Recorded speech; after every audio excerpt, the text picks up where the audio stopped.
কিছু ভুল মানুষকে অনেক কিছু শিখিয়ে দেয়, কিছু কষ্ট মানুষকে পাথর করে দেয়, কিছু অভিমান মানুষকে অনেক পর করে দেয়।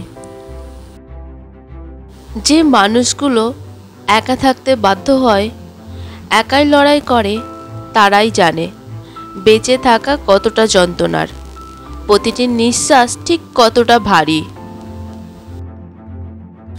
কাউকে ভালোবাসা অন্যায় নয়, কিন্তু কাউকে ভালো না বেসে ভালোবাসার অভিনয় করাটা খুবই অন্যায়।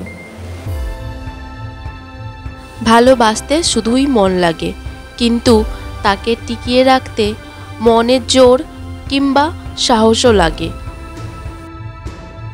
কাউকে নিয়ে সমালোচনা করাটা যতটা সহজ, তার জায়গায় দাঁড়িয়ে তার পরিস্থিতি বোঝা ঠিক ততটাই কঠিন। আপনজন যখন হঠাৎ করেই পর হয়ে যায়, তখন সে শত্রুর থেকেও বেশি ভয়ঙ্কর হয়। আজকেও আমি নবীন, ভাবতে গিয়েও হারিয়ে ফেলি তোমার মনের চাবি, খুঁজি তোমার চোখের ভাষা, ভালো লাগার মোহরূপ। তবুও তুমি আজও প্রেমিক, আজও স্বপ্নের অন্তরূপ।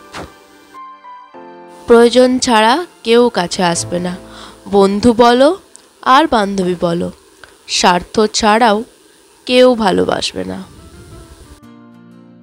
ভালোবাসতে শুধুই মন লাগে, কিন্তু তাকে টিকিয়ে রাখতে মনের জোর কিংবা সাহসও লাগে। সম্পর্কটা যেখানে টিকে থাকে, সেখানে সম্পর্ক মন থেকে শুরু হয়, দরকার থেকে নয়। এখন আর কোনো কিছু নিয়ে চিন্তা করি না, ভাগ্যে যা আছে তাই হবে। কাউকে খুব বেশি আপন করতে নেই, কারণ আপন মানুষগুলোই ভালো জানে ঠিক কোথায় আঘাত করতে হয়। শুধু সাপ নয়, কিছু মানুষও খুব বিষাক্ত হয়। সাপকে তবুও দূর থেকে চেনা যায়, কিন্তু বিষাক্ত মানুষকে চেনা খুবই কঠিন। তোকে এত ভালোবাসি, তার কারণ আমি বিশ্বাস করি গোটা পৃথিবীর মানুষ ছেড়ে গেলেও তুই আমাকে ছেড়ে যাবি না।